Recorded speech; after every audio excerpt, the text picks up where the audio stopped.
Hello दोस्तों, कैसे हैं आप। आज की कहानी का नाम है बासी। अरे भाभी, आराम से कमरे में पलंग पर बैठकर खाना खा रही हो। मैं भी तो देखूं बहू ने आपके लिए क्या बनाया है। कहते हुए प्रियंका ने, जो थोड़ी देर पहले ही अपनी भाभी से मिलने के लिए अपने मैके आई थी, उसकी पुरानी आदत थी अपनी भाभी के साथ खाना खाने की। उसकी भाभी उसे बेहद प्यार करती थी। शादी से पहले वो दोनों एक थाली में ही खाना खाती थी। शादी के बाद भी उसकी ये आदत बदली नहीं थी। जब भी वो अपने भाभी से मिलने अपने मैके आती, तब भी वो अपनी भाभी के साथ ही खाना खाती थी, उसी आदत के अनुसार। जैसे ही उसने अपनी भाभी नैना की थाली में रखी रोटी में से एक टुकड़ा डालकर अपने मुंह में रखा, वो बुरा सा मुंह बनाकर बोली, अरे भाभी, ये तो बासी रोटी है। आपकी बहू सोनम आपको बासी रोटी देती है। ये सुनकर नैना दुखी स्वर में बोली, दीदी आराम से बोलो। यदि आपके भतीजी विपिन ने सुन लिया तो वो बहू से बहुत झगड़ा करेगा। अब कम से कम मुझे बासी रोटी तो मिल जाती है। यदि बेटे बहू में झगड़ा हो गया तो बहू मुझे कल से खाने के लिए बासी रोटी भी नहीं देगी। भाभी, पिछली बार जब मैं आपके से मिलने आई थी, तब भी आपने मुझे अपनी कसम देकर विपिन से बताने के लिए मना कर दिया था, परंतु इस बार मैं चुप नहीं रहूँगी। मैं विपिन को सोनम का सारा सच बताकर ही रहूँगी। भाभी, ना मैं किसी के साथ गलत करती हूँ और ना ही किसी के साथ गलत होने देती। मुझे आज भी याद है, आपने हमेशा मम्मी पापा और मुझे कभी बासी खाना खाने को नहीं दिया। जब भी हमें भूख लगती थी, हमारे लिए तुरंत गरम गरम खाना बनाती थी। आपने हमारी बहुत सेवा की थी। भाभी, आपकी उम्र का तकाजा देखकर ही मैं कह रही हूँ कि आपको बासी रोटी नहीं, ताज़ी रोटी खानी चाहिए। प्रियंका की बातें सुनकर नैना दुखी स्वर में बोली, वो दिए दिन गए जब बहू सास की सेवा करती थी और सास से डरती थी, परंतु अब उल्टा ज़माना है। यदि बहू से कुछ कहो तो वो उल्टा बोलती है। मैंने उसे बहुत मना किया कि मुझे बासी रोटी मत दिया कर, बासी रोटी मुझे हजम नहीं होती, परंतु वो मानती नहीं। सुबह की बची हुई रोटी शाम को देती है और शाम को जो रोटी बच जाती है उन्हें सुबह के वक्त मेरी थाली में रख देती है। वो बहुत तेज तर्रार है, खुद ताज़ा खाना खाती है और मुझे बासी खाना खिला देती है।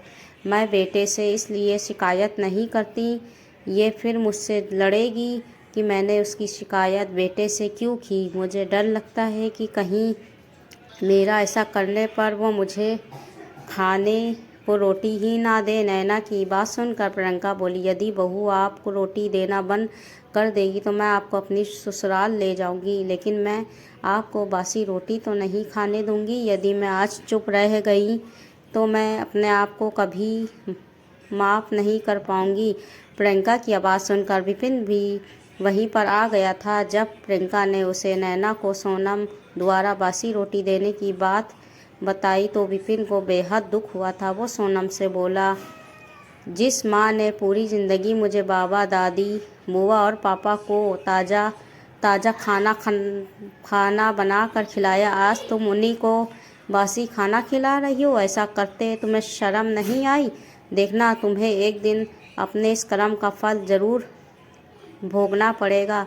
जैसे आज तुम मम्मी के साथ कर रही हो, वैसे ही एक दिन तुम्हें भी भुगतना पड़ेगा। जिस माँ के साथ तुम ऐसा बर्ताव कर रही हो, उस उनकी शराफत तो देखो। तुम्हारे साथ कोई झगड़ा ना करूं मैं, इसलिए उन्होंने आज तक मुझे ये बात बताई भी नहीं। वो तो गनीमत है कि बुआ ने मुझे सारी बातें सच सच बता दी। ऐसा तेज तर्रार होना किस बात का, जो अपनों के साथ ही खाने में दगा करे। विपिन की बातें सुनकर शर्म से सोनम की नज़रें झुक गई थीं। वो अपनी सास से बोली, मम्मी मुझे माफ़ कर दो, मैं आज के बाद आपके साथ ऐसा कभी नहीं करूँगी। प्लीज़ मम्मी मुझे माफ़ कर दो, मैं आज के बाद आपके साथ ऐसा कभी नहीं करूँगी। प्लीज़ माफ़ कर दो मुझे। कहते हुए उसने नैना के सामने दोनों हाथ जोड़ लिए थे। नैना बेहद सहनशील और बड़े दिल वाली औरत थी। उन्होंने सोनम से कहा, बहू, गलती इंसान से ही होती है। तुम्हें अपनी गलती का एहसास हो गया, यही मेरे लिए काफ़ी है। तभी उसकी बुआ सास उससे बोली, बहू, ये रोटी ले जा और ताज़ी ताज़ी रोटी बना कर ला। मुझे बहुत तेज़ भूख लगी है, मैं और भाभी दोनों एक साथ खाना खाएंगी। बुआ की बात सुनकर सोनम के चेहरे पर मुस्कान आ गई थी। वो हंसते हुए बोली, बुआ, मैं अभी बनाकर लाती हूँ। सोनम के जाने के बाद प्रियंका अभी अपनी भाभी से बोली, भाभी यदि कोई हमारे साथ गलत करे तो हमें भी चुप नहीं रहना चाहिए बल्कि उसका विरोध करना चाहिए। अब देखो, विरोध करने से बहू ने अपनी गलती मान ली तो मानी तो सही, आज के बाद जब भी वो तुम्हारे साथ कोई गलत बर्ताव करे, मना करने से भी नहीं माने, तब तुम उस गलती को छुपाना मत, ठीक है दीदी। आज के बाद मैं कभी भी बहू की गलती छुपाऊंगी नहीं, उसका विरोध करूंगी, नैना ने मुस्कुराते हुए कहा। तो प्रियंका ने प्यार से उन्हें गले लगा लिया था।